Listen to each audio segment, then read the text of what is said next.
What's up, everybody? Welcome back. Fire Medic Adventure 17. Welcome to the family. Welcome to the firehouse. Good to see you all again. My goodness, this family is growing rapidly. Thank you all very much for subscribing, all your likes, all your comments. I've tried to get to as many comments as possible. I had a little bit of time this morning. I went through the whole list and tried to get to everybody. It is very difficult, but that's one thing I really want to try to do is try to get to as many people as I possibly can. And whether I agree or disagree with whatever comment you leave, I'm still going to say something, and I'm going to be rather cordial about it. Except one person made a comment about me doing this from my basement or something like that. And I said, I live in Florida. I don't have a basement. But when I do go back home up north, I will take my laptop and all my filming equipment down to the basement, and I will do this from a basement. That way we can meet that criteria. Always going to have a lot of fun with this channel, folks. We have a new topic today. Yes, I know the Stardust Racers has been very, very successful in bringing people in, but just like anything, you know, we're going to have to start moving on at some point, and today's going to be that day. Now, any updates to Stardust Racers, folks, you will hear it from me first, and I will give you my honest-to-goodness opinion, and I will give you as many details as I can. There won't be any clickbait, I promise you that. That is one thing I will hold dear to this channel is I will not do any clickbaits. I don't believe in it. I can't stand creators that do that stuff. There's been a few lately that have gotten their asses whipped by their comment section. You know, one guy last year did a hurricane vlog and stayed at a Disney resort, and the next day after the hurricane was over, put out a thumbnail that showed basically he used some kind of AI programming that made the resort look like it had been absolutely destroyed. I think it was Pop Century, and people were pissed at this guy. They were not happy, and he lost a decent amount of subscribers over that. So, folks, all you creators out there, especially in the theme park space and that, it ain't worth it. The short gain you get from that crap, it ain't worth it. Keep your integrity. Don't stoop to those kind of lows. All right, so we're doing a brand new topic today. I ripped the sleeves off because I'm getting ready to go out in the parks here as soon as the weather breaks. And I've got another good one to bring from you today. We're also getting a bunch of rain from that Imelda, Tropical Storm Imelda. We're getting all the outer bands, so I'm waiting for that to go by. Once that's done, we're going to head out to the parks, brave the warmth and humidity, and I've got another good vlog to bring you. We're going to break down an attraction. We're going to kind of get into an attraction series here. Today, you all are in for a treat. I have some photos and videos of a rescue drill that I helped take part in a couple weeks ago at SeaWorld. When they do these things, they open it up. They open the schedule up for anybody that wants to come in and help. And anytime we do ride evacuations, I'm all about that because, one, I like helping out with this stuff. Two, it gives you a really good idea of what it takes to get folks out of these attractions in case there's a major failure and a breakdown and they can't get the ride recycled back to its home, as they would say. And three, it helps you to understand even better how these attractions work. And also it gives you a chance to work with our local agencies. For us, it's Orange County Fire Rescue 54, the Special Operations Rescue Unit. And I will say, those guys that do that, they are recognized in the country as one of the top rescue units. They are in the elite category. They're very good at what they do. And I took high angle rescue class years ago, and I'll throw in some pictures of that because all this is going to work together. And so this was an amazing drill. I had a great time. The time actually flew by. We were there till it was like midnight, 1, 2 in the morning. But it was such a fun drill to take part in. I was amazed by it.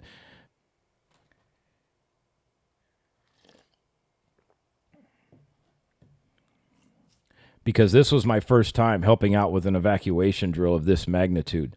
So what are we talking about today? What ride/attraction are we going to be talking about? Well, that is the Sky Tower at SeaWorld Orlando. The Sky Tower is one of the unique rides and attractions that stands in the center of SeaWorld's lagoon. It is the park's icon. You can see it featured on a lot of photos, a lot of videos. It's the centerpiece. It literally sits almost directly centered to the park. And for those that like those Sky Tower type of rides, you know that those are becoming harder and harder to find. There's very few of them still left anymore. And so if you find a park that has one, it is a treat to take a ride in it because they are fun. Now the question comes into play is what happens when something doesn't go right? What happens when that tower goes all the way up and it circles the top and then it comes back down and it stops? Or maybe it goes up and then it stops. The Sky Tower has the ability on the control panel and then also inside in the interior, you can lower this thing manually. It can be done. It's a lot of work, but it is possible. It does have a fail-safe. Also, in the event of a complete loss of all power, and let's say the hydraulics failed and the cable, like did you say there was a complete failure, there is a system that basically allows it to come down nice and easy. It's basically a fail-safe. So if everything failed, the capsule would come down gradually, and it would come back to a rest inside of the main station there. The question becomes is what happens if for some reason it gets stuck either way at the top or in the middle or anywhere for that matter, and they can't get it down manually. They can't get it down by basically releasing all of the mechanisms to it. Like it's stuck and it's not going anywhere, and you got to start getting people out of this thing. What do you do? Well, in comes the SeaWorld SkyTower Rescue Drill. This is done about once or twice every 2 years. It's a big event to organize because, one, you've got to get Orange County Special Operations Rescue Team notified. There's all kinds of, they got to work with the park. There's a lot of paperwork to be done. It's a big deal. So about once or twice every 2 years, this takes place. And also, they have to do it over 3 separate nights because they have to cover A, B, and C shift. So this was my first time participating in this drill. I'd always heard about it since I've worked there. It's one of the drills that everybody always talks about. That one and the Manta evacuation drill are probably the 2 drills that get the most attention. So the Sky Tower is a unique feature. So what I'm going to do is I'm going to put a picture of it up here, and then I'll kind of go over it a little bit, and then we'll start in with the pictures, videos, and all that. So some quick statistics on the SeaWorld Sky Tower. So the height of the SeaWorld Sky Tower is 400 feet, and that goes to the top of the structure, including the flagpole. Construction on this started in 1973. It opened in the summer of 1974, so it has been there a while. It's approximately a 6-minute ride for the round trip. It's a slow rotating double-decker pod that offers 360-degree views, and guests can see SeaWorld, downtown Orlando, and other attractions like Aquatic and Discovery Cove. And also, there is a narration that goes along with the ride when you go on it. It's a pretty neat experience. I've been on it many times. It's very relaxing. It's a great place to cool off from the parks in the summer. The air conditioning in there is nice and cold. The only downside is when you get the humidity of summer and the air conditioning, it condensates the windows and can be a little harder to see. So the question lies, what happens when something happens to the Sky Tower and you have a capsule full of people and it is stuck, meaning it's not coming down by any emergency system. Nothing can get this thing back to the ground, and we got to start getting people out of there. What do we do? Well, it starts off with when something happens in the park and a ride goes down with guests on it, the emergency services dispatch radios go off and they issue something called an 87X. When you hear an 87X, that means you got to go to the ride location, then you meet the ride operators inside the control booth, which the SeaWorld Sky Tower has basically 2. There's one in the capsule and there's one up front. It's right when you walk in. And so you report there, and that's where all the lockout tagout keys are, which that had to be utilized for this. Basically, you got to secure the power. Everything's got to be turned off. And then, once everything's secure and they know exactly how many people are going to be participating in this rescue, then it can begin. To set the stage, I'm going to show you kind of how they put the Sky Tower here. So what they did is they took it all the way to the top, okay? And that's the only way that you can really do this drill. You can't just stop it for a rescue in the middle. You got to go all the way up, let it cycle, and then bring it down. And as it comes down, they chose a point to make it stop. So they stopped it, shut all the equipment off, did the lockout tag out, and then began the drill. So there's a lot that goes on with this type of drill. There's a whole lot of organization. So 87X is called. If it's determined after a certain time that they cannot get this thing down, it is completely stuck. We got guests up there that we got to get out. Now begins the rescue portion. So then a call is made to Orange County Fire Rescue for the Special Operations Unit to come out. This also takes a large amount of effort from park security and everybody else, because now you have to bring fire apparatus into the park while the park has guests in it. So there's a way that they can get into the park, and basically they come in. There's a giant gate right near the Manta attraction. So they come in through there, and then they have to work their way through the park. But like I said, it takes a lot. You got to get these guests cleared out of the way, because you got some pretty decent sized fire equipment coming through. So one of Orange County Fire Rescue's main units that they're going to bring in is like a modified pickup truck, if you will. That's going to serve as an anchor point. So they're going to drive that in, and it's going to sit on the bridge of the Sky Tower, right before the bridge. Because if you've ever seen the Sky Tower, you kind of walk up an alleyway and you go across the bridge, and then it's on an island. It's a really neat design how they did it. And so that special operations vehicle is going to park there, and that's going to serve as one of the main anchor points. The anchor point is crucial in this because there's a whole series of rope systems that need to be set up. And like I said, as I talk through this, I'm going to throw pictures in here, and then I do have video, so we'll put that in as well. So like I said, we're going to start from start to finish here. The anchor points is the main purpose of this, because that is going to basically hold all of your rope systems. You need an anchor point at the bottom, and you need an anchor point at the top. And to show you an up-close view of anchor points, I have pictures from when I went through high-angle rescue class a few years ago, and that's going to be put up here as well. If you'll notice, you'll see two ropes hanging there. There's a red rope and a blue rope. The red is the mainline rescue. The blue is your belay, meaning you have a backup in case something goes terribly wrong.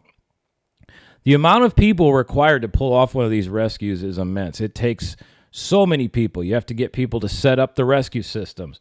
You got to get people to get the ropes out. You got to have your rope tenders. You got to have your equipment managers. I mean, there's just so many people involved. I would say a typical rescue like this, you're looking at 25 to 30 people at least, because there's so much going on here. So once you get your anchor points established, in this case, it's going to be a pickup truck, and then you're going to figure out where are your anchor points up top. Now, the neat thing about the SeaWorld SkyTower, and a lot of people don't know this, is when that capsule is up on the tower, like it is in the pictures, I didn't get a picture of this, and I didn't think to do it, but if you go to where the capsule sits, like normally where it sits in its base, if you go over there to where the doors that lead into the capsule are, there's some windows, and you can look down into the basin where the capsule sits. There is a hole in the side of that tower that's roughly about 3.5 to 4 feet tall, and it's maybe as wide as my shoulders are. Like it's tight, and because I've had to go check this thing out when we do maintenance on this sometimes, and inside that hole is the centerpiece of the tower. Inside there is full lighting system and everything else. But to get a rescue started, the first thing you got to do to get to that capsule, right, is you got to get up there. And so how do you get up there? There's a ladder inside that tower. And in the center of a ladder is like a little ratchet system. And you put on a ladder belt, or like a rescue harness, as you would say, and it has a little attachment in the center that locks into the center point of that ladder, because it's basically, as we'd say, a free climb all the way to the top. So you're going about 400 feet. You are going all the way to the very tip top where that little bell is up there that has the SeaWorld logo on it. That is the climb, and that is a hand over hand, foot over foot climb straight to the top. It takes a minute to get up there, because it depends on how fast you're climbing. But the other thing you have to consider is you're climbing up there with all of your gear. You have your ropes attached to you. I'll throw some pictures in of all the gear that is needed for something like this. You have your waist belt with everything attached to it. There is a lot of equipment that's got to go up there with you. Now, also, too, there are supplies up at the top that are there for rescue purposes. So the crews are in the center of the tower. They're going up the ladder. Once they get all the way to the top, there's a giant room at the top of that bell up there that we call it, where the SeaWorld emblem is. Once they get up there, they get everything situated. You got to get all your ropes in gear. You got to get your rescue systems established. Everything is being set up there, because that is the access point to get to the capsule, because you can't get to the capsule from the inside of the tower. There's no way to do that. They're two separate structures. So the way you got to get to that capsule to get the people out is you got to go all the way up to the bell. You got to get your ropes and rescue harnesses situated up there. And then you got to set up a system, and then you're going to lower yourself almost like a rappel down the tower on the exterior to the roof of the cabin. And then once you get on the roof of the cabin, there's like a trap door up there and a ladder that you come down, you get into the cabin, and now brings the second half of the rescue, and that's getting the people out. So before we get to getting the people out, I have some really cool pictures and videos of this process of coming out of the bell of the tower and then down the side of the Sky Tower. As you can see, this firefighter here from Orange County, he's got his belt on and everything, and he's coming down at a nice, easy pace, not in any hurry. And so there's a crew up there that's helping him to lower, because if you'll notice, the top of that bell, there's doors that open up there. Those doors open outward, and there's a crane that swings out, and that crane arm is where your rescue system's attached to, and that's what you use to lower yourself. So they use anchor points inside, way up in the top of that bell. They use anchor points up there, and they bring the ropes out over the rollers on that edge of that crane, and then they use that to get the rescuer down to the capsule. And there's also other systems at play here, meaning you can lower yourself. Some use what they call a figure 8 plate. Others use the more common piece of equipment called a brake bar rack, which is it's a rack with a series of little bars that you can flip on and off. And that, depending on how many bars you release, depends on how fast you go down. It's kind of weight-based. That's what I did when I did a lot of my rappelling in that during high-angle rescue classes. I used a brake bar rack. That was one of my favorite pieces of equipment to use. And then you have your rope tenders, which are helping to raise and lower the person. And on those, you have a safety system, and that's called a Gibbs or a Prusik. Gibbs is more of a mechanical device that's used to help hold the rope. Prusik is a rope that's tied up in a certain way that's used as a safety brake if the rope were to take off, basically. Both of them work the same, but there's always the debate. Gibbs versus Prusiks. Anybody that's in climbing or high angle rescue, anything like that, you've probably heard the argument Gibbs versus Prusik, which is better. So we now got the guy down onto the top of the capsule. You're going to have other people coming down as well, because you're going to need more than one person in there. For the sake of this drill and for the sake of timing, when they did this, when they brought the capsule up and then put it in the middle there, they already had other rescuers on that capsule. Otherwise, you're going to have to put multiple people down. It's going to take forever. So just to save time, they had one guy come down and then enter in, and they had everybody else that was ready to go. While the rescuers are making their way down onto the capsule, the other half of this rescue is being set up by the crews outside. This is where the pickup truck as an anchor point comes in. You're going to set up 2 anchor points on the front bumper, and then you're going to run a series of ropes up to the capsule. And that's done with the rescuers inside there as well as the guys on the exterior. And that's done with you're lowering ropes down, and you're getting this whole thing set up. It looks like a giant zip line. Like I said, there's a lot of effort that this takes, and it takes a minute to set it up. It took about 30 minutes to get everything in place. Once it's done, it literally looks like a giant zip line. They call it a high line. And what you use this for is you yourself as a rescuer it will attach a person to you. So there's only one person doing this. You have to picture, as you see this guy going down the high line, you have to picture a person with him, because they didn't do it that way. There's going to be 2 people on this line. So that is how you're going to get people all the way to the ground. And once you get one down, then you're going to go back up. Basically, it is a long process, because once the firefighter, the rescuer, is down there, he can unclip, and then they bring the pulley system back up, and then the next one goes, and then you got to go through the whole system all over again, because once he's unclipped, then the rescuers down below will pull tension on the line, and they'll basically pull the pulley system back up to where they can get the next person. So I'm going to show you kind of how all this works with all of this in place here, okay? So you're going to notice a guy, he's going to be standing at the opening, like you can see in the picture.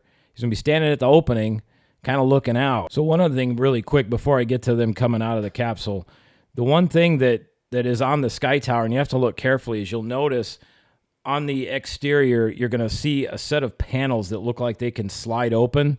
That is how you get people out of the top and bottom levels, because that's the other tricky part of this, is this Sky Tower has multiple levels. So if you can imagine a complete and catastrophic failure, and when I say catastrophic, meaning this thing can't get to the ground and the only way you're getting people out of there is by using a highline system, you're talking hours to get people fully out of this thing. But then also you have to have the cooperation of the guests, because this is dangerous work, and you can't have somebody completely freaking out on you either, because then that can lead to serious injury or death for both the rescuer and the victim. So it's really important in a situation like this that people absolutely do their best to remain calm, and you have to trust the rescuers. So what's going to happen is once they get this highline set up, like I was saying, is you're going to see this you're going to notice this big window on the side of the Sky Tower being open. And once it's open like that, the guy is going to come out onto the ledge. He's going to be hooked to the ropes. So he's going to come out. Once he's out there, he's going to get his bearings, get everything set. And like I said, you got to imagine him having a victim with him as well. Once he's out there, he's going to kind of get out onto the high line, get everything set up, get everything adjusted correctly. Once you're set, again, this is all radio communication, then it becomes the job of the people on the ground to help bring him down, both him and the victim. You're going to have what you call your rope tenders on the ground, and they're the ones responsible for getting this person to the ground safely. Because like I said, it's a series of ropes connected together, and it works like a giant zip line, if you will. So here's a really good video right here, and this is going to be him coming out of the tower and coming all the way down to the ground. Might speed it up just a little bit because it takes a while, but you get the same idea.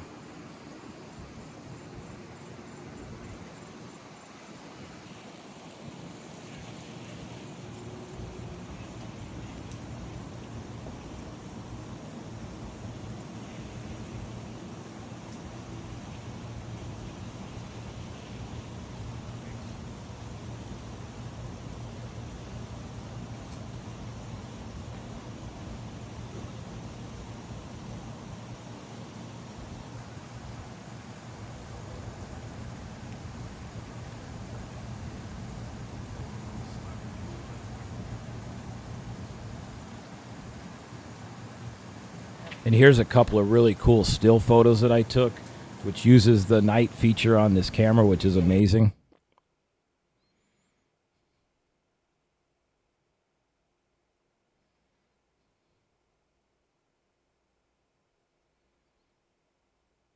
So then becomes the next step. Now you got to get that back up there, so you got to repeat this process all over again.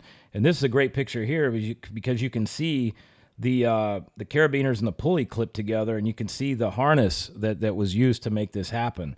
You can see how it's a whole series of ropes. It's basically just a giant mechanical advantage is what it is. And here's a good video of the guys bringing the rope back up. Basically, you work by pulling the rope, and then you come back and you do it all over again.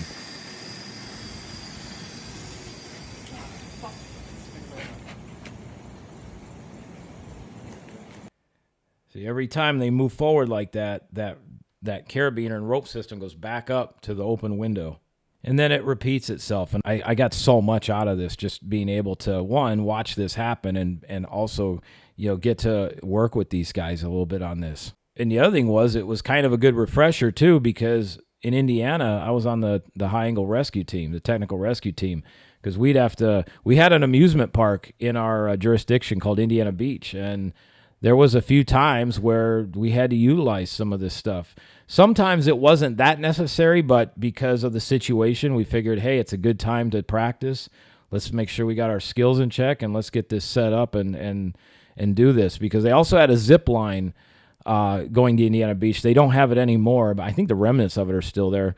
But we had a special zip line rescue package that we carried on our heavy rescue truck, and trying to rescue somebody off a zip line where you're hanging in the air like that is no easy task, because you're trying to get that person onto your harness, and to get leverage, your brain's telling you, what do? Put your foot on the ground for leverage, right? Get your little leverage with your foot. Well, you're 150 feet in the air. You're not putting your foot on anything. So it's all upper body strength. You got to pull that cable down to loosen up the slack so you can get your harness attached to the person you're trying to rescue. It's a challenge. And so that is how we get people out of the SeaWorld SkyTower if something really bad were to happen, meaning we can't get people out the traditional way. It is a very, very long process. And you can imagine a capsule full of guests, like during the Christmas season or one of the big holidays, when everybody wants to ride that thing. And you're talking probably 3 to 4 hours at minimum to get everybody out of that thing. Hope you all learned something from this. We got lots more to come. Let me know what you think in the comments below. Thanks for watching. Appreciate y'all. See you on the next one. Fire Medic Adventures out. I'll see ya.